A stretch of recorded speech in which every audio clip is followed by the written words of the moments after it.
Bonjour à tous, bienvenue à la conférence de MedTandem. Je ne sais plus, on est à la 8e ou 9e conférence. Ça fait bien 3 semaines maintenant qu'on fait des visios. Au début 2 fois par jour, 2 fois par semaine maintenant, c'est le mardi et le jeudi. Le mardi plutôt avec une valence médecin G, plutôt pour l'ambulatoire et donc de l'urgence. Et plutôt le vendredi pour tourner plutôt réa.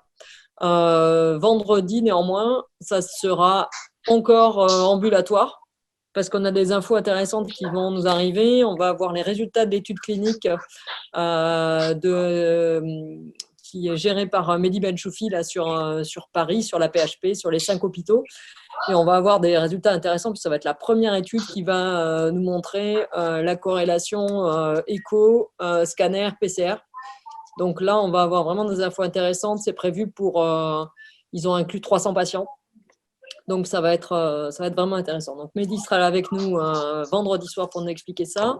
On aura aussi Xavier Pierre qui est médecin généraliste à Biscarrosse, qui a fait beaucoup d'échos pulmonaires dans le cadre du Covid pendant jusqu'à maintenant, là, les dernières 3 semaines, qui a plein de cas cliniques à nous présenter. Donc revenez vendredi soir, je pense que ça sera vraiment super.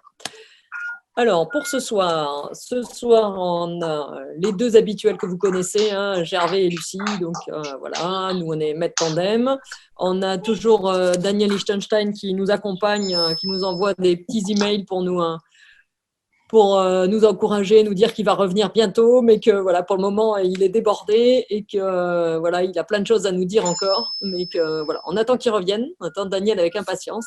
Pour le moment, ça sera comme les fois d'avant, des images de Daniel, des choses qu'il nous a envoyées. Voilà. Notre invité de ce soir, notre invité de marque de ce soir, Tan, qui est médecin généraliste au CH de Bastia, qui a été formé chez MedTandem pour l'abdo et le MSK il y a les années précédentes, qui nous a parlé la semaine dernière de cas cliniques de patients qu'il avait rencontrés, qui avaient des images intéressantes. Donc ce soir, il nous présentera les cas cliniques. Donc bienvenue et merci Tan. Ah, j'ai fait une erreur dans ton nom, excuse-moi, je corrigerai, ça c'est promis. Le programme de la conférence, on va passer et on va lancer tout de suite l'édito. Donc l'édito, on commence toujours les visios par cette image, ce tableau qu'il nous avait mis dans l'étude clinique, maintenant qui date un petit peu, qui est du début de la maladie. Pourquoi on regarde toujours ce schéma? Parce qu'en fait, ça nous explique bien la physiopathie de la maladie. C'était déjà tout écrit, mais au début, on ne le voyait pas. Donc première semaine, c'est, comme vous le savez, des signes cliniques assez frustres jusqu'au 3e jour, qui commencent à apparaître un peu 4e, 5e jour, et qui peuvent être s'aggraver autour du 6e, 7e jour. Vous savez tous que le jour critique, c'est autour du 7e jour, où là, on bascule en fait d'une maladie virale à une maladie inflammatoire, en gros. Les explications sont multiples. On pense actuellement, l'idée, ça serait que le virus attaquerait le globule rouge, qui empêcherait l'hémoglobine de tenir l'oxygène, qui libérerait le lion fer, et que lion fer libéré partout au niveau des vaisseaux entraînerait une inflammation. C'est comme ça que ça expliquerait les signes de vascularite qu'on peut retrouver au niveau des doigts, en particulier les nouveaux signes cliniques dermato. Ça explique aussi beaucoup les lésions inflammatoires qu'on trouve au niveau du poumon. Toutes ces lésions-là, c'est plus des processus inflammatoires que des lésions vraiment liées au virus. Ce qui nous intéresse aussi, les dernières nouveautés qu'on a eues, c'est pourquoi on n'avait pas de réponse, pourquoi le patient n'avait pas de signe de détresse respiratoire visible, alors que d'habitude, quand on a des atteintes avec des oxygénations qui descendent, des saturations d'oxygène qui descendent autour de 94-90%, on a des patients qui ont des détresses respiratoires, qui ont des polypnées, qui ont des signes comme quoi ça ne va pas. Et on voit arriver, nous, ces patients aux urgences, en réa, où on a des patients qui paraissent bien et qui, en fait, ont 94-90 de SAT et qui vont finir intubés 1 à 2 heures après. Donc ça, c'était vraiment une question difficile pour nous. Et en fait, on se rend compte que ça fait partie des atteintes neuro du virus qu'on va retrouver. La gueusie, l'anosmie, tout ça, c'est des atteintes des paires crâniennes et on aurait l'atteinte des systèmes respiratoires d'alerte par l'atteinte du système du tronc cérébral qui serait due à des atteintes directement virales. Vous savez que le virus, il attaque aussi d'autres organes directement. On a des atteintes cardiaques avec des myocardites aigus, des péricardites aigus. Donc, les péricardites, c'est tous ces patients que vous voyez qui n'ont pas de lésions pulmonaires et qui ont des douleurs thoraciques. Ça fait des péricardites. Il y en a beaucoup qui arrivent avec des oppressions thoraciques et on ne trouve rien. Il y en a qui font des infarctus, des myocardites aigus massives. On a eu des arrêts cardiaques comme ça sur des myocardites chez des patients qui avaient des charges virales de virus Covid qui étaient énormes. Donc voilà, tout ça, c'est les signes cliniques de la maladie du début. Et ensuite, donc, on a les conséquences avec la machine inflammatoire qui se met en place et qui s'accélère. Là, en fait, on se retrouve avec des patients qui finissent en réanimation. Et là, les questions, c'est plus comment on fait pour arriver à apporter de l'oxygène à ces patients, comment on fait pour arriver à maintenir une mécanique ventilatoire. Donc, est-ce qu'on fait de la VNI, donc la ventilation non invasive, est-ce qu'on fait de l'oxyflow, est-ce qu'on fait des fortes doses, des fortes quantités d'oxygène, 40-60 litres, enfin 40 litres d'oxygène minute, ou est-ce qu'on intube les patients? Donc ça, on est en train de revenir beaucoup vers les techniques non invasives d'intubation, enfin, non invasives de prise en charge de la ventilation des patients. Au début, on hésitait pour des questions essentiellement de risque pour les soignants, d'aérosolisation. Maintenant, on commence à mieux comprendre aussi que la transmission se fait surtout par les gouttelettes, donc il faut avoir des chambres bien ventilées, bien aérées. Les Italiens nous ont dit, quand vous faites de la VNI ou de l'oxyflow, il faut ouvrir les fenêtres. C'est des choses qui paraissent bêtes, mais ça permet de diminuer la charge virale ambiante et d'éviter de contaminer aussi les soignants. Ensuite, ce que vous avez vu vendredi dernier, on se sert aussi de l'écho là, parce qu'on a au niveau en réa, on a des patients qu'il faut mettre en décutis ventral, d'autres pour lesquels on n'a pas d'amélioration du tout avec le décutis ventral. Et ça, c'est important de pouvoir le monitorer parce que positionner un patient en décutis ventral, même si on a eu l'aide extraordinaire des chirurgicaux qui savent, du rachis, qui savent eux retourner les patients, eh ben, ça reste quand même hyper chronophage et dangereux parce qu'on risque à chaque fois de débrancher le patient, de faire des aérosolisations de la pièce. Le décutis ventral, ça nécessite des curares. On commence à plus avoir de curares. Enfin, bon, voilà, plein de choses qui s'enchaînent. Donc, si on continue, pour la prise en charge du Covid en ambulatoire en France, la réglementation n'a pas beaucoup changé. C'est à peu près ça, pas de signe de gravité, même si vous avez des signes cliniques manifestes de fièvre, de toux, d'anosmie, d'agueusie, même parfois des formes digestives, de diarrhée ou de confusion chez la personne âgée. On a vu aussi donc les nouvelles lésions dermato de type vascularite. S'il n'y a pas de signe de gravité, on vous dit de continuer à suivre vos patients en ambulatoire sans faire forcément de tests, puisque vous savez qu'aujourd'hui, on n'a toujours pas assez de tests de PCR, sans aller faire du scan non plus, puisqu'on considère qu'il y a déjà suffisamment de patients dans les hôpitaux. Donc, ça vous laisse une surveillance avec la saturation en oxygène, avec assez peu d'éléments pour surveiller vos patients. De l'autre côté, on a les patients avec des signes de gravité qui, eux, sont plutôt adressés aux urgences, auront une PCR, plus ou moins un scanner, voire le scanner et la PCR, parce qu'on s'aperçoit bien que la PCR, ça met du temps avant de donner le résultat et qu'en flux, ce n'est pas complètement spécifique. Donc, juste là, le message important, c'est attention, c'est la fréquence respiratoire à 22 et la SAT inférieure à 94, c'est déjà des signes d'alerte. Ce n'est pas des choses qu'on a l'habitude de voir, mais avec des signes comme ça, on avait déjà des patients qu'on était prêts à intuber. Les lésions TDM du Covid, vous les connaissez maintenant toutes, c'est ce fameux verre dépoli, donc c'est cette image blanche, blanchâtre qui dépolie donc l'image noire qu'on voit habituellement du scanner. Parfois des condensations quand c'est des stades avancés et peu ou pas d'adénopathie. On sait que maintenant que le scanner il commence à être sensible à partir de J3, mais il n'y a pas d'image de spécificité pour ces images-là.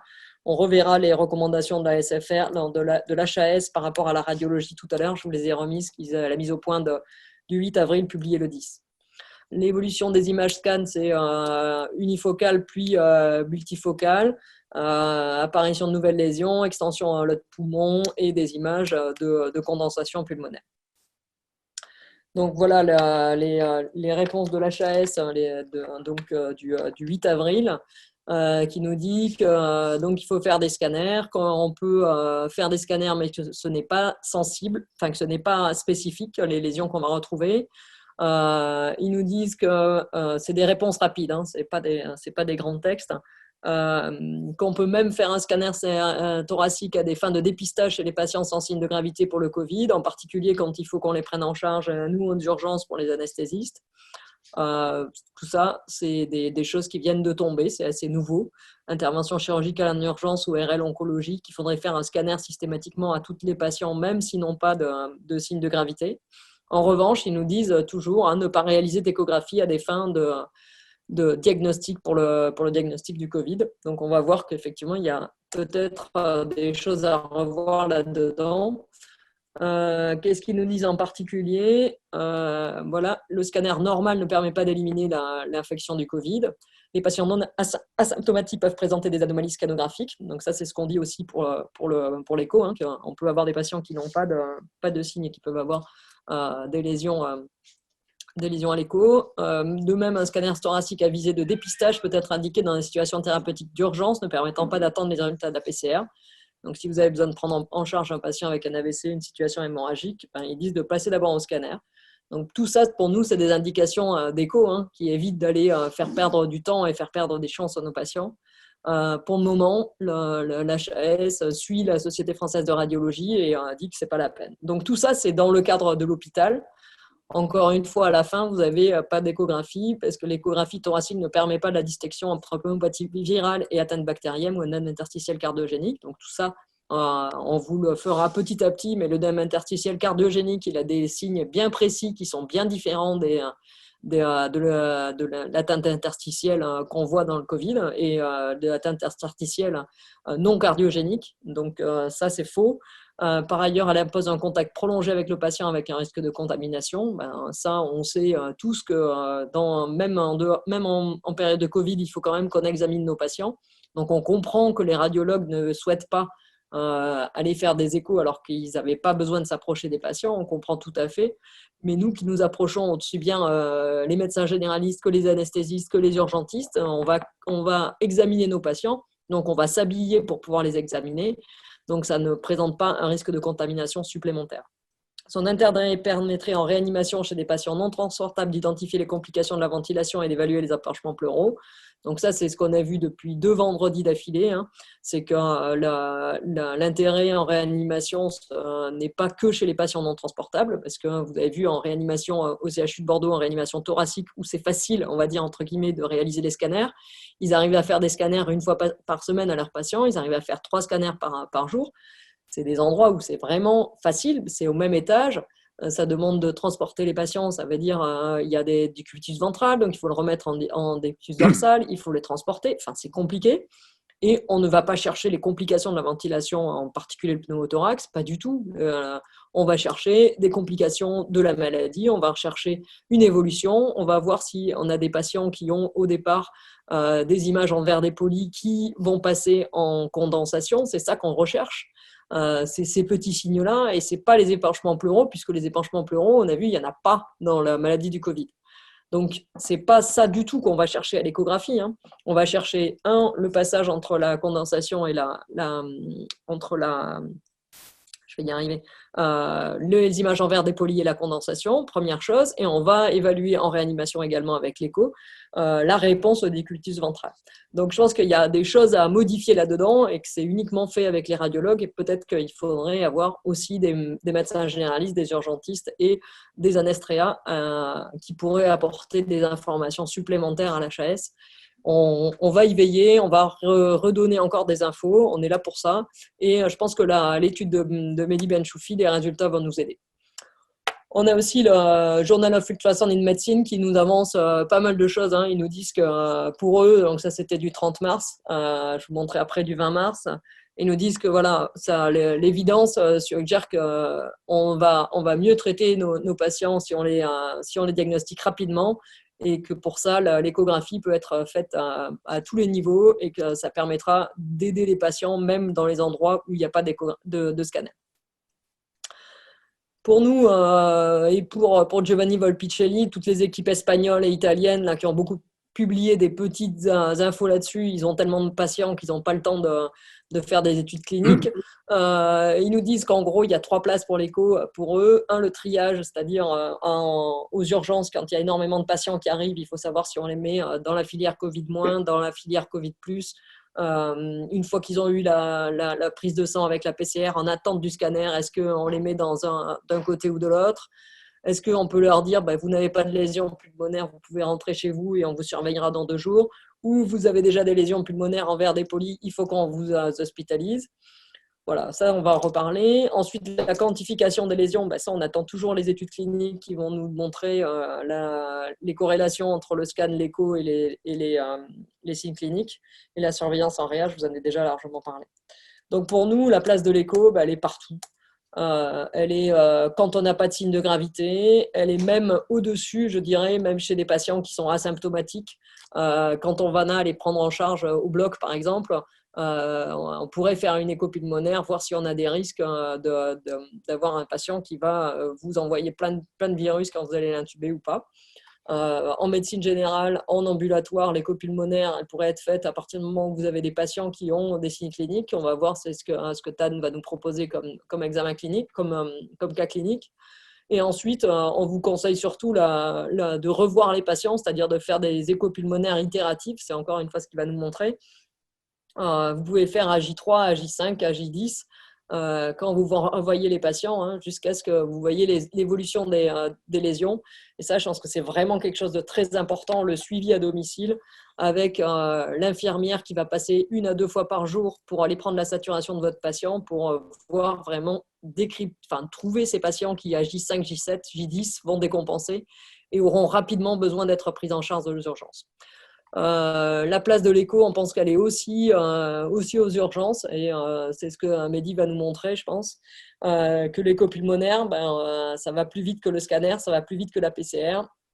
C'est plus sensible que le scanner. On commence à avoir des lésions spécifiques à l'écho pulmonaire, on en reparlera vendredi. C'est facile à faire, ça peut être fait dans tous les centres. Là, on est en train de rentrer en contact avec des pays d'Afrique. Ils ont évidemment, au Congo par exemple, je ne sais pas si Guillaume est là, on a un scanner qui est ancien pour toute la République démocratique du Congo. Donc, il est sûr qu'ils ne vont pas pouvoir utiliser le scanner. Donc, voilà les idées. Le triage, ça c'est la fiche qu'avaient fait les Espagnols, elle est super. En gros, c'est vous avez des lignes A, on va revoir les signes cliniques, vous avez des lignes A, vous pouvez rassurer votre patient, il peut rentrer à la domicile avec un confinement, probablement que vous le reverrez tous les 2 ou 3 jours, ou s'il a des signes cliniques qui s'accentuent. À partir du moment où vous commencez à avoir des lignes B, alors les signes pour le syndrome interstitiel, c'est à partir de 3 lignes B par espace intercostal. Donc ça, c'est vraiment important d'être entre 2 côtes. On va revoir qu'il y a des possibilités de mettre la sonde dans l'autre sens, mais en tout cas au début, pour compter, pour définir le syndrome interstitiel, c'est plus de 3 lignes B dans un espace intercostal. Donc là, déjà, vous commencez à avoir un syndrome interstitiel. Vérifiez sur tous les cadrans que vous n'avez pas de lésion dans d'autres endroits du poumon. Contrôlez votre patient à domicile avec des saturations quotidiennes, voire biquotidiennes. C'est des patients qui peuvent s'aggraver. Le 3e stade, là, généralement, il y a des saturations, mais encore une fois, on n'a pas d'études là-dessus. Donc, l'étude de Mehdi Benchoufi va nous aider beaucoup. Quand on commence à avoir des syndromes interstitiels comme ça, sévères, c'est-à-dire qu'on n'a plus 3 lignes B, mais on en a au moins 6, c'est-à-dire qu'on a un rideau, c'est-à-dire que ça devient tout blanc, et là, elles sont espacées, elles sont peu espacées. Là, il faut vraiment se méfier, c'est des patients qu'il faut hospitaliser. Vous confrontez toujours les images que vous voyez avec la clinique, avec la saturation, mais là, des patients qui ont ces images-là, beaucoup de lignes B et une ligne pleurale irrégulière, ça veut dire qu'on commence à avoir des condensations sous-pleurales. Là, c'est un grand warning, c'est danger, danger. Là, c'est au minimum une surveillance quotidienne, voire biquotidienne de la saturation, voire une hospitalisation. C'est des patients, souvent, vous verrez qu'ils les saturent. En tout cas, à l'effort. des saturations sévères pour le quatrième stade, où là, on a des consolidations, ça veut dire qu'on va avoir notre poumon qui ressemble à du foie, avec la même couleur, et on va pouvoir voir des petits points blancs à l'intérieur, qui peuvent être le petit bronchogramme aérique. Faites bien sur tous les cadrans, regardez bien, souvent ça devient bilatéral. Donc le triage, ce que je vous disais, hein, ça permet de savoir qui retourne à la maison quand vous avez quelques lignes B. Isolement en médecine quand vous commencez à avoir beaucoup de lignes B. Unité de soins continus intensifs quand vous avez beaucoup de lignes B, la ligne pleurale qui commence à être irrégulière et ou des condensations. Et Covid-neg, ben, vous n'avez pas de lésion de ça. La quantification, on a dit qu'il faudra qu'on avance. Il n'y a pas de data pour le moment, assez peu concernant la corrélation entre les signes cliniques et les imageries. On commence à avoir une étude danoise qui va bientôt sortir, qui nous dirait que l'échographie serait plus sensible que le scanner, en tout cas plus précocement, qu'on pourrait avoir jusqu'à 48 heures d'avance avec les images d'écho par rapport au scanner. Donc tout ça, c'est des nouvelles infos, hein. On n'avait pas ça jusqu'à maintenant, c'est des trucs qui tombent là tous les jours. Donc en gros, le message qu'on ramène à la maison, c'est qu'en France, à l'heure actuelle, on a des scanners, on a des PCR. Donc le dépistage, il est fait par la PCR et le scanner, autant que faire se peut. En gros, l'administration, l'ARS a mis à disposition les PCR et les scanners pour qu'on puisse faire à nos patients qui ont des signes de gravité, qui vont donc à l'hôpital. Pour les autres, on peut considérer qu'avec l'écho, on peut faire du triage. On peut savoir quels sont les patients qu'on va devoir suivre, nous, à domicile, les revoir tous les 2-3 jours. Ça permet aussi aux urgences d'orienter le flux, sans attendre le résultat de la PCR ou du scanner. Le dépistage des lésions pulmonaires, on a dit à J7, ça c'est vraiment important, et le suivi en réa. Protégez-vous, nettoyez votre matériel, ça on en reparlera. Donc l'écho en pratique, on vous l'a montré plein de fois ces images, c'est zone 1, zone 2, zone 3. Donc zone 1 c'est la zone antérieure, la 2 c'est entre les deux lignes axillaires, c'est-à-dire antérieure et postérieure. La zone 3 c'est en arrière de la ligne axillaire postérieure.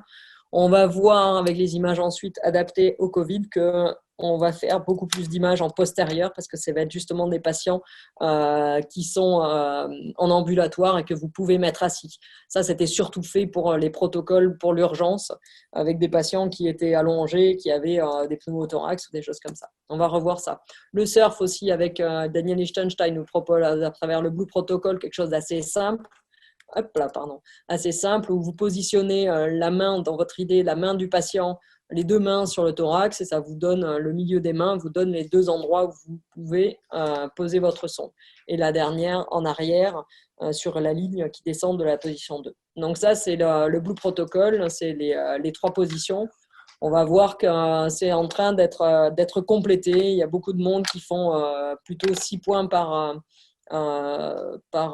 thorax.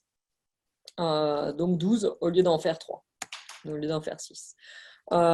Aujourd'hui, pour parler de syndrome interstitiel, il faut qu'on ait un repère classique. Donc, il faut que vous positionnez votre sonde comme tout le monde, c'est-à-dire qu'on ait sur votre image les 2 côtes qui apparaissent avec les 2 cônes d'ombre postérieures, votre ligne pleurale au milieu, vous adaptez votre focale sur votre ligne pleurale et c'est parti, que ce soit avec une sonde convexe, une sonde phase arrêt ou une sonde linéaire. Vous pouvez faire de l'écho pulmonaire. Donc, on repart sur cette image. Vous avez donc bien les 2 cônes d'ombre postérieures, c'est-à-dire les lignes droites sur le part et d'autre. Et au milieu, vous avez les lignes A qui sont donc les lignes horizontales. Ça, c'est un poumon normal si la ligne pleurale est mobile. Si elle n'est pas mobile, on a des risques d'avoir un pneumothorax à cet endroit-là. Donc, vraiment une ligne pleurale mobile et des lignes A, c'est-à-dire horizontales. Ça, hop. Voilà, donc vous avez bien le cône d'ombre postérieur avec les côtes ici et les cônes d'ombre postérieurs ici à nouveau. La ligne pleurale ici que vous voyez mobile avec des petits points tout simplement. Et ensuite, vous voyez la répétition de l'écho de la ligne pleurale 1, 2 et 3 fois à équidistance à chaque fois par rapport à la peau. Voilà. Donc ça, ce sont des lignes A. Les lignes B, elles ont 7 caractéristiques. Ce sont des artefacts en queue de comète qui naissent de la ligne pleurale. qui sont bien définis tel un rayon laser, qui sont hyper écogènes, donc très blancs, qui sont longs, ces artefacts, ils sont continus sans épuisement jusqu'au fond de l'écran, qui sont mobiles, on ne l'envoie pas avec le glissement pleural et qui surtout effacent les lignes A. Vous ne voyez plus les lignes A ici, ce sont les 7 caractéristiques décrites par le CERF. Qu'est-ce qu'on voit de plus? On peut voir simplement une ligne pleurale, une ligne B sur la gauche de l'écran, des images de Terry, de Marseille. Vous avez au milieu, dans les images de Daniel Lichtenstein issues de ses livres, vous avez plus de 3 lignes B sur l'image du milieu, donc on appelle ça des fusées pleurales et ça signe le syndrome interstitiel. Quand vous avez plus de 6 lignes B avec une distance réduite entre j'ai écrit pleural à chaque fois, au lieu de ligne B, excusez-moi, une distance réduite entre les lignes B, on appelle ça des fusées dépolies et ça signe un syndrome interstitiel sévère. Voilà. On peut avoir un artefact supplémentaire, ça va être la ligne Z. Donc vous voyez cette ligne-là qui part, mais qui est mal définie, donc on va la redéfinir. Vous allez voir que c'est un artefact en queue de comète qui naît aussi de la ligne pleurale, mais qui n'a pas les autres caractéristiques. Donc ça, c'est des choses qu'on peut voir qui peuvent nous tromper. C'est véritablement un parasite, d'où la ligne Z utilisée pour cette ligne. Sachez qu'il y a des choses qui peuvent vous tromper, mais en ces moments de Covid, quand vous voyez des lignes B multiples, ça ne vous trompera pas. On vous a proposé aussi depuis un petit moment, depuis 3 semaines maintenant, je pense, les images les petites vidéos Covid-19, échographie lésion pulmonaire. Vous avez aussi les replays des visioconférences qu'on fait donc tous les 2 ou 3 jours. Tout ça, c'est sur la chaîne YouTube de MedTandem. On est en train d'ouvrir aussi une page du blog. Donc, sur le site de MedTandem, vous pourrez retrouver plein d'informations, dont des recueils de données pour les études, des choses comme ça. Alors, l'écho pulmonaire, donc ça c'est ce que je voulais vous montrer, du journal d'Ultrasound Medicine, c'est les modifications par rapport aux positions de la sonde qu'ils utilisent en particulier pour le Covid et qu'ils vous proposent d'utiliser pour standardiser les images et pouvoir rentrer dans leur base de données. Donc, vous voyez qu'il y a beaucoup plus de positions de la sonde. On en est à 14 positions et il commence par les zones postérieures. Donc, c'est un peu comme quand on utilise le stéto. Il commence par la droite en bas et il remonte sous l'omoplate, puis en interne par rapport à l'omoplate et ils font la même chose du côté gauche. Ensuite, ils vont passer à droite au niveau de la ligne axillaire moyenne, puis à gauche au niveau de la ligne axillaire moyenne également, et ensuite en antérieur sur les 2 zones que vous connaissez. Ils ont défini un score également qui permet de savoir un petit peu de classifier tout ça. Donc le score A, c'est facile, c'est les images que vous connaissez, c'est les lignes A. Donc ils vous ont mis avec la sonde linéaire et la sonde convexe. Donc c'est ce qu'on a défini, c'est un poumon normal avec la ligne pleurale qui bouge. Vous remarquerez qu'ils n'utilisent pas forcément, ils ont mis la sonde en horizontale entre 2 espaces intercostaux et non pas verticale en travers avec le site de la chauve-souris comme on vous l'a montré. Le score 1, c'est qu'on commence à avoir une petite irrégularité au niveau de la ligne pleurale et qu'on commence à avoir des petites lignes B qui sont visibles. Ensuite, vous commencez à avoir vraiment beaucoup de lignes B avec des vrais décrochés de la ligne pleurale. Donc ça, c'est vraiment ce qui caractérise ces images qu'on voit avec le Covid. C'est vraiment du décroché de la ligne pleurale. Ça, c'est vraiment des choses qu'on ne voyait pas véritablement avant et qui sont le lit de la ligne B qui descend juste après. Le score 3, là, on commence à avoir carrément les condensations. Vous voyez sur la sonde linéaire, là où on voit la ligne pleurale qui est complètement qui a disparu. Et on voit que le poumon, au lieu que ça passe pas du tout, on a une sorte d'hépatisation, c'est-à-dire on voit comme si on avait du tissu qui était humide. Donc voilà pour le score 3. Donc si on regarde un petit peu en image ce que ça donne, Gervais, je te laisse la parole pour décrire les images. Tu es là? Non, je suis là, oui. Pas de souci. Ouais. Vas-y, c'est parti. On est parti. Donc, bon, à droite, vous avez les images de scanner. On reconnaît bien en haut et en bas les images en verre dépoli. Je rappelle que, je rebondis sur ce que disait Lucie, les images en verre dépoli, le scanner est très sensible pour les images en verre dépoli, mais la spécificité n'est pas énorme. Par contre, ce qui est spécifique dans le Covid, c'est leur disposition, en fait, plutôt périphérique et basale. C'est ça qui fait la différence par rapport à une autre, parce que ça, ce sont des lésions de pneumopathie virale en général. Voilà. Donc, en fait, la corrélation avec l'image échographique à côté. Donc, bien évidemment, on repart sur le même repère, un espace intercostal, ma ligne pleurale qui est mobile, et je vois mes lignes B qui partent depuis la ligne pleurale, qui vont jusqu'au bout de l'écran. J'arrive à en compter au moins 4. Donc là, je suis devant un syndrome interstitiel et ce qu'on appelle des fusées pleurales. Voilà, pour cette première. Voilà. Voilà, on en a plus de 4, donc on peut parler déjà de fusée dépolie. Presque. Parce que c'est juste après. Voilà. Donc là, si on voit sur l'image de scanner, là, on voit des images beaucoup plus étendues. Donc on voit qu'elles prennent plusieurs espaces intercostaux. Voilà. Donc l'image qu'on va regarder en face, là, effectivement, les lignes B sont quasiment confondues. On a l'impression qu'elles passent d'un espace intercostal à un autre. On ne voit plus du tout les lignes A. Là, c'est ce qu'on appelle les fusées dépolies. Donc là, on est devant un syndrome interstitiel très étendu, qui commence à être sévère. On voit déjà même ici l'irrégularité de la ligne pleurale, tu vois. Un petit peu. Ah. Effectivement, on voyait que les lignes pleurales. Et là, maintenant, on voit déjà on voit l'irrégularité. Vous voyez qu'elle est cassée à plein d'endroits, cette ligne pleurale. Hein. Voilà, on va le voir après. Voilà, effectivement, voilà ce dont on parlait Lucie tout à l'heure. Donc, l'irrégularité de la ligne pleurale. Si on avait une sonde interstitielle, cette petite image, Sonde linéaire. Une sonde linéaire, pardon. On pourrait avoir une petite image tissulaire ici, plutôt hypoécogène, qui pourrait rappeler du tissu. Voilà, on voit très bien la ligne B qui part de suite de cette microcondensation. Et ça, c'est quasiment, on en voit très souvent dans les images de Covid. Voilà. Voilà. Donc, alors là, c'est la phase ultime, la consolidation.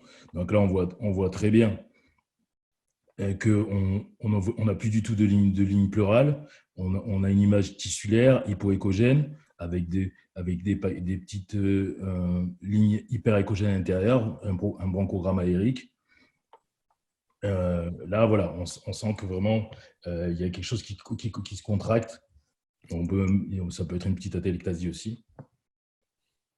Ouais. Là, donc ça, de toute façon, généralement, c'est des patients qui ont une désaturation déjà au repos, des patients qui ont des condensations. Après, effectivement, on peut se tromper des fois et ça peut être des atelectasies, mais dans le contexte, il faut en tout cas se méfier. Donc là, c'est juste des images de condensation qu'on voit, la corrélation avec le scanner. Donc là, c'est juste pour vous montrer ce qu'on appelle l'hépatisation. Bon, là, c'est la rate. Effectivement, la rate a la même écogénité que le foie.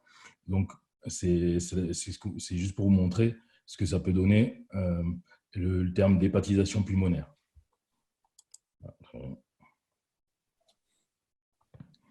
Alors là, on est dans une forme encore un peu plus grave, on a un épanchement pleural associé. L'épanchement pleural ne fait pas partie normalement du signe du Covid, surtout précoce. En général, il n'arrive que dans les formes évoluées. Donc, on a un épanchement pleural dans la partie qui est hypoécogène, la noire. Et là, après, on a une partie un peu tissulaire. On reconnaît le bronchogramme aérique. On voit la corrélation à droite ici avec l'image de scanner. Voilà, là, on est dans un syndrome vraiment sévère. Là, il est saturé. Pas de souci. Là, on peut dire que ce n'est pas des images de Covid, ça. Hein. Déjà, c'est de l'épanchement pleural, donc ça peut être de la surinfection, mais on n'a rien du tout de l'autre côté. Donc, ça ne fait pas partie des images qu'on est censé voir avec le Covid, en tout cas des images qu'on a appris à voir depuis 3 semaines. Quoi. Ça pareil. Ouais, bon, ça, c'est l'impenchement pleural. Donc, qu'on Ça, retrouve que dans les formes évoluées. Tout à fait, si on le retrouve précocement, c'est que on n'a pas forcément, on n'est pas forcément dans un cadre Covid. voilà. On a des surinfections. On commence à en voir en troisième semaine de réanimation, là, avec des pneumopathies acquises sous ventilation mécanique. Mais on n'avait pas vraiment d'infection en même temps, d'infection bactérienne comme on peut voir sur les grippes graves habituellement. Là, c'est vraiment très tardif sur le Covid. Donc, on va passer au cas clinique. Merci, Gervais. On va passer au cas clinique et on va laisser la place à notre ami. Hop, Tan, est-ce que tu peux réactiver ton micro? Hop là, voilà. C'est à toi, Tan. Oui, salut. Vas-y, Vous m'entendez? présente-toi. Présente-toi, Oui, on t'entend. vous m'entendez là. Donc, je suis médecin généraliste installé à la campagne et je travaille également au centre hospitalier de Bastia comme réanimateur. Donc, en fait, je fais de la médecine G et de la réa, quoi. Là, je vous parle d'un cas plutôt de médecine générale. Je parle directement du cas. Je te le remets. Voilà. Hop. Ouais. Donc, c'est une dame de 53 ans, sans surcharge pondérale, avec comme antécédent un AVC sylvien il y a une dizaine d'années, sans FOP ni ASIA. Donc, elle a été vue, en fait, elle a été vue à 4 reprises. Elle a été vue une première fois par ma remplaçante à J4, d'un syndrome donc évocateur de Covid, syndrome grippal avec toux, fièvre et diarrhée. Elle est revenue à J7 fébrile avec une toux sèche, asthénie, mais sans dyspnée, sauf à la montée d'escalier, donc à J7. Elle revient à J9 avec la persistance d'une toux sèche, matin et soir, fébrile. Elle a fait un test PCR qui est négatif. Elle n'a pas de dyspnée, mais elle a donc une dysgeusie et une anosmie. Pas de céphalée et plus de troubles digestifs qui existaient au début. Là, on fait une écho pleurale et pulmonaire et on trouve donc de façon étendue sur les zones antérieures et postérieures de multiples fusées pleurales avec une ligne pleurale régulière. Et c'est prédominant au niveau des zones postérieures.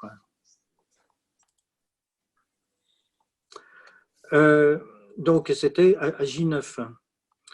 Donc, cette dame est restée, étant donné son relatif bon état général conservé, elle est restée à domicile. Comme c'est une infirmière, cadre de santé, elle se surveillait, quoi.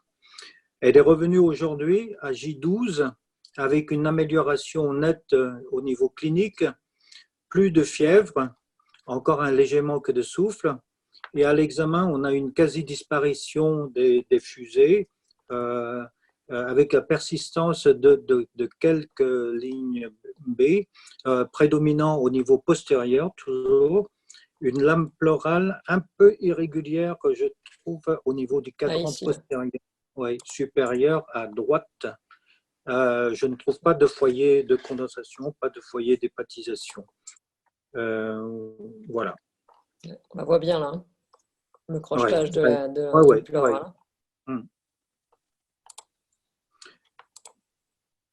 Donc, c'est une évolution qui est au niveau échographique superposable à l'évolution clinique, avec, comme vous le voyez, un aspect un peu retardé par rapport à l'évolution classiquement décrite de J7 à J10.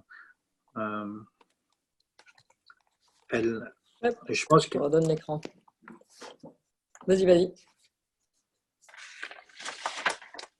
Oui, On a de plus en plus de patients avec des histoires cliniques J10, J15 là.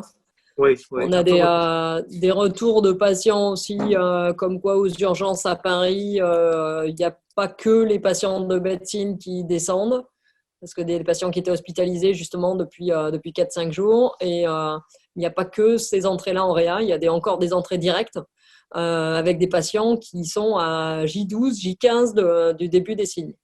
Donc il faut qu'on fasse attention, même après, quoi. Oui, effectivement. Aujourd'hui, j'ai passé l'après-midi à faire de l'écho pleural et pulmonaire à plusieurs patients. Là. 3 ou 4 étaient à J18 et J15 où ils commençaient à bien évoluer, encore très, très asthénique, mais plus aucun signe avec un profil A, diffus, enfin bilatéral. Voilà, une bonne évolution, mais à la Il est resté troisième. asthénique. D'accord. Oui, très asthénique, oui. D'accord. Tu veux nous expliquer un peu, si tu veux, l'organisation du cabinet, comment Oui. vous êtes organisé? Alors, on est une maison médicale de 6 médecins avec une infirmière azalée. Et dès le début du confinement, on a pris la décision de ne plus recevoir sans rendez-vous, parce qu'il y avait un confrère qui recevait sans rendez-vous. Là, tous les patients viennent sur rendez-vous téléphonique et ils ne viennent pas tous en même temps. Ils appellent la secrétaire qui ouvre la porte de la maison médicale à chacun son tour, quoi. Les gens restent dans leur voiture dehors et ils sont appelés pour venir. Et c'est la C'est de la secrétaire. médecine drive, alors? Oui, ouais. C'est la secrétaire qui ouvre la porte qui est fermée à clé et l'infirmière azalée prend la température et la SAT avant de laisser entrer les gens. On a protégé la banque des secrétaires avec un plexiglas, un énorme plexiglas dès le départ. Quoi qu'il en soit, taux de contamination du personnel pratiquement 100%, puisque les secrétaires l'ont chopé, l'infirmière azalée également. Ah mince. Il n'y avait pas de Ouais. masque? Vous n'aviez pas de masque? Si, on avait des masques, mais c'est impressionnant comme quoi la contagiosité était majeure et que le Il y avait personnel. beaucoup de monde à Bastia qui ont eu le Covid. Vous avez une grosse proportion de population qui a eu Non, le virus? là, en fait, je bosse à l'hôpital à Bastia, mais en médecine G, je suis dans le département de l'Ain. Euh, Tu vois. Et donc, dans l'Ain, il y a eu beaucoup de cas de Covid, disons, plutôt de médecine G, moins de cas graves de réanimation, quoi. D'accord. Enfin, d'après les remontées, enfin les retours D'accord. qu'on a, quoi. Et vous n'avez pas été malade, vous, les médecins? Moi, j'ai eu 2 jours où j'étais anormalement fatigué. Je pense que j'ai été contaminé également. Il y avait un D'accord. autre confrère qui était arrêté carrément. Voilà. Non, ça fait Et une donc, grosse proportion, hein? ouais. Et donc le matin jusqu'à 10 heures, on fait les consultations aux patients a priori non Covid pour les renouvellements d'ordonnances ou autres consultations classiques. À partir de 10 heures jusqu'à midi, on fait des téléconsultations de malades qui sont apparemment qui ont un Covid, confinés à domicile, et les patients qu'on pense devoir être pris en charge, examinés, afin de visualiser, de distinguer ceux qui doivent aller à l'hôpital et ceux qui restent à la maison. Ils viennent à partir de 16 heures pour faire des échos pulmonaires, 16 heures à 18 heures. Donc, il n'y a pas de circulation de patients non contaminés et de patients Covid dans les mêmes locaux. Très bien. Écoute, merci beaucoup. On va continuer. Je ne sais pas, soit vous avez des questions, vous voulez nous parler de choses en particulier, ou sinon on va laisser la parole je vous laisse le choix, hein. Sinon, on laisse la parole à Yannick Schmitt qui vous propose l'étude clinique qui va lancer à partir de Strasbourg, là, dans laquelle vous pouvez participer, qui va vous proposer d'entrer dans l'étude. Peut-être on va finir avec l'étude de Yannick et après, je vous laisse la parole si je vois que Xavier, tu es là aussi, si tu veux prendre la parole. Yannick, écoute, je lance le jingle pour l'étude clinique et après, c'est à toi. Donc voilà, donc je vais commencer par me présenter. Yannick Schmidt, je suis médecin généraliste à Lingolsheim, donc c'est dans la banlieue de Strasbourg.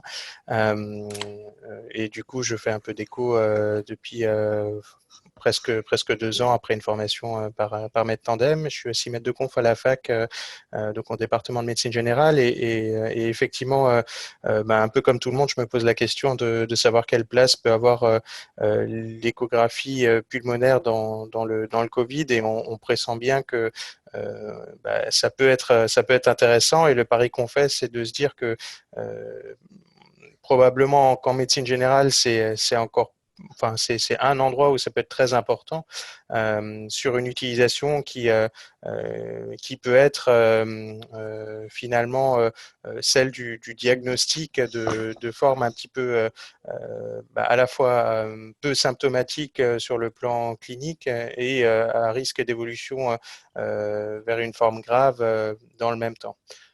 Alors, je ne sais pas si on voit Si, c'est parfait, on voit très bien. Ça marche, ok, d'accord.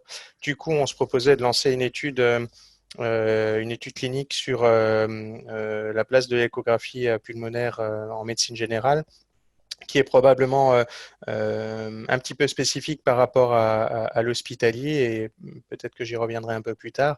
Mais en gros, notre question, c'est quelle est la place de l'échographie pulmonaire en médecine générale, avec l'hypothèse qu'effectivement les symptômes, ou en tout cas les signes cliniques et échographiques qu'on voit chez les patients Covid sont finalement assez peu nombreux en médecine générale, mais existent quand même. Et du coup, on souhaitait estimer la prévalence de ces signes et surtout leur corrélation entre eux. Donc, est-ce que quand on a une auscultation qui est anormale, on a des signes échos, et inversement, voire ce qu'on pressent, c'est qu'il y a probablement plus de lésions échographiques que de signes cliniques présents chez nos patients. Et du coup, on part sur une étude descriptive transversale multicentrique dont vous pouvez être un des investigateurs, puisqu'il faut être médecin généraliste et exercer en cabinet ou en visite, en tout cas avoir un échographe sous la main. Le nombre de patients à inclure, on l'a calculé autour de 115, mais plus il y en a, mieux c'est. Avec du coup un déroulé de l'étude assez simple, puisqu'on propose simplement d'inclure les patients au moment d'une consultation qui se déroule entre J7 et J10 des symptômes.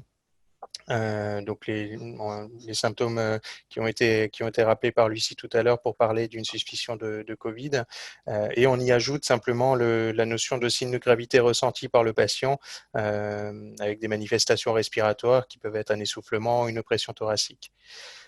Donc à ce moment-là, on fait la consultation classique avec tout l'examen clinique qui va bien, et on y ajoute une échographie pulmonaire et on consigne tout ça dans le relevé de données qu'on propose. Et en parallèle de ça, on propose également d'inclure les patients sur un outil de télésuivi jusqu'à J14. C'est l'outil proposé par l'IFEN. Je termine par nos partenaires qui sont Med Tandem, le Collège de la médecine générale et la faculté de médecine de Strasbourg.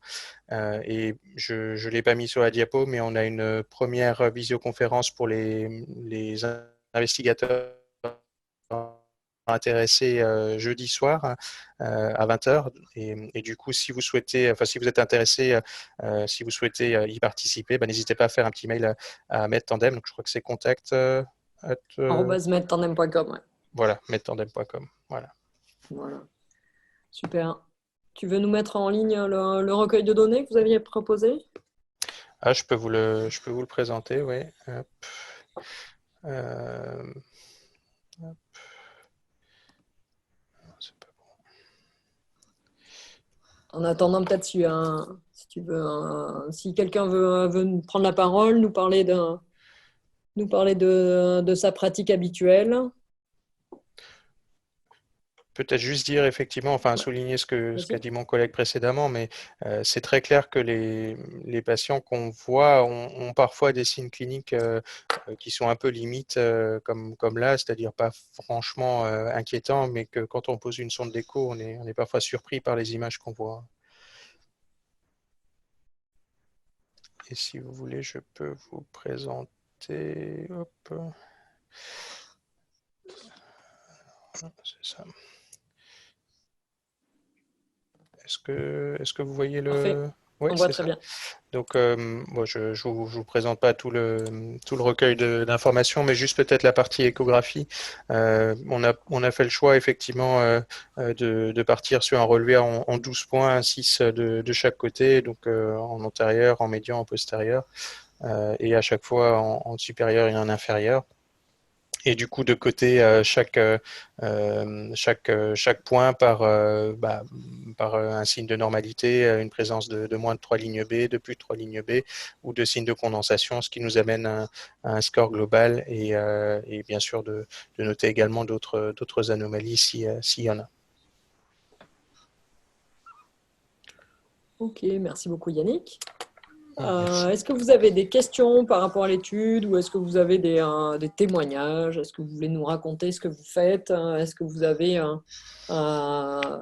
vu des patients comme ça qui se sont améliorés, qui ont eu des images d'échographie qui se sont améliorées ou au contraire des patients que vous avez suivis et que vous avez bien fait de suivre parce que les images se sont aggravées et surtout l'état clinique de votre patient s'est aggravé?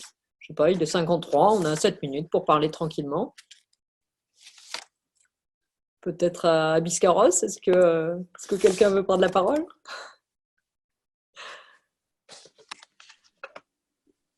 Non, personne ne veut parler aujourd'hui? Si. Si, si. Si, je veux bien, moi, mais Vas-y, c'est à toi. c'est à qui? À toi, Pierre. Ah, à moi. Je ne sais pas si ton prénom, si c'est Xavier ou si c'est Pierre, alors je me mélange depuis le début. Mon prénom, c'est Xavier, mon nom, c'est ben Pierre. voilà. Oui, je suis à Voilà. Biscarrosse. Partager un petit peu, d'abord un ressenti. Nous, on avait fait, tous les généralistes, une salle Covid qui nous permettait, au sein de cette salle, de pouvoir orienter par les médecins généralistes les patients qui sont, entre guillemets, et de bénéficier d'un examen médical et d'une échographie. Pour des questions dont je ne vais pas revenir ici, mais d'ARS et autres, on a dû fermer cette salle. Je vous vois sourire. Et donc, je continue mon activité dans mon cabinet de médecine générale où je fais de l'échographie toujours. On vient de la fermer, hein, juste samedi. Par rapport à ce qu'on vient de dire là, moi j'ai fait à peu près une centaine d'échographies sur les 3 semaines passées, sur des gens qui étaient suspects cliniquement par mes confrères. Et sur la centaine, j'en ai eu quand même 46 sur une région qui n'est pas trop touchée aujourd'hui par le Covid officiellement. Ouais, j'en ai eu 46 qui avaient des signes échographiques tout à fait nets. Par rapport aux signes, ce qui s'est dit tout à l'heure, moi ce que j'ai constaté, c'est que effectivement les lignes B, on les rencontre, mais ce qui est vraiment, à mon avis, très significatif dans le Covid, on va dire de la sévérité de la maladie, je pense que c'est vraiment ce décrochage de la ligne pleurale. Parce que des lignes B avec une ligne pleurale lisse, on en voit plein. Par contre, des décrochages, on en voit quand même beaucoup moins. Et quand on les voit, on a affaire à des patients qu'on va suivre qui, pendant 2, 3, 4 semaines, sont énormément fatigués. Et on sent que cliniquement, ils sont énormément touchés. Ouais. Par rapport à la clinique, ce qui vient d'être dit, moi, ce que j'ai constaté, c'est que cliniquement, les gens, en fait, au départ, quand on les voit précocement, souvent à J3, J4, et on a une clinique qui est très pauvre, voire nulle, une auscultation qui est complètement nulle. Et je suis d'accord avec mon confrère qui vient de parler, une échographie qui révèle des images vraiment typiques. Et quand on hospitalise derrière, un scanner est tout à fait corrélé à ces images. Voilà un petit peu le relevé de mon expérience aujourd'hui au cabinet, puisque je continue à en faire et que je reçois donc un petit peu comme mon confrère en soirée des gens qui sont suspects. J'ai eu deux jolis cas comme ça de décrochage. Je vous préparerai peut-être pour vendredi quelques images ou autres. Là, j'avoue que j'ai rien sous la main à vous montrer. Mais j'ai quelques cas cliniques dont on pourra parler si vous voulez, et tout à fait net. Avec plaisir. Voilà. Donc, vous avez vu, hein, quand on vous a présenté c'est surtout, je pense, un truc important. On essaye chaque fois, à chaque visio, de vous dire quelque chose de plus. On vous a vraiment dit, vous essayez au début de calibrer avec la sonde positionnée pour voir le signe de la chauve-souris avec ces deux cônes d'ombre postérieures, les deux côtes. Ça, c'est bien au début pour vous faire les yeux, pour compter le nombre de lignes B et tout ça. Ensuite, ce que vous avez vu dans les images que vous avez proposées des Italiens, là, des études, pour calibrer un peu les images, ils vous proposent de mettre la sonde dans l'autre sens, et donc dans l'espace intercostal, où à ce moment-là, c'est ce que font aussi les réa, hein, beaucoup, glisser dans l'espace intercostal, et c'est ce que tu me disais, Xavier, que quand tu commences à voir un petit décrochage, ben, tu suis pour voir l'étendue, c'est ça, hein? Oui, tout à fait, tout à fait. J'avoue que pour le moment, ne participons pas à ces études. Et puis la dernière étude là, que vous avez montrée très intéressante. Et je pense que je vais y participer, bien que je sois loin de Strasbourg. Ça m'intéresse tout à fait. Mais cliniquement, c'est vrai que ce qu'on a pressenti, enfin moi, ce que j'ai pressenti de mon activité, parce que au départ, on a sauté dessus, parce qu'on savait faire de l'écho pleural et on savait pas trop ce qu'on allait trouver.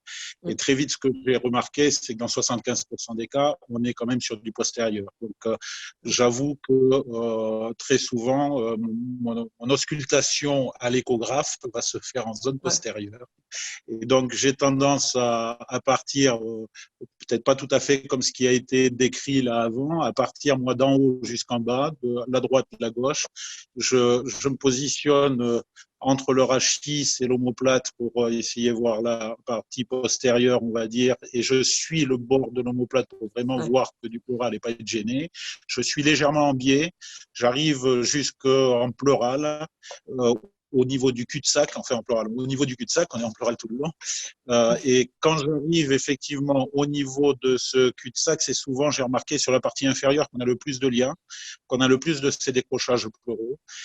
Et là, effectivement, j'ai tendance à orienter la sonde entre les côtes et à essayer de suivre la plèvre, parce qu'on a des images qui sont beaucoup moins, typiques au sens littéraire, où on n'a pas la chauve-souris, on n'a pas les deux cônes d'ombre.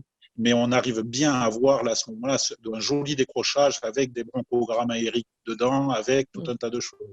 Et ce qui est assez remarquable dans ma petite expérience, c'est qu'effectivement, ces bronchogrammes et ces images, qui au départ pouvaient paraître affolantes, surviennent des fois sur des cas qui ne sont pas si sévères que ça. Et pour en avoir discuté avec les urgentistes de Pôle Santé, la thèse, puisque c'est plutôt avec eux qu'on a des relations, ce qui fait plus la sévérité, j'allais dire, c'est le pourcentage du poumon atteint. Quand on est juste en partie inférieure, quand on est inférieur à 10%, même avec des images des fois qui paraissent comme ça très sévères, on a des gens qui respirent bien, qui ont une bonne saturation et qui finalement vont pas mal.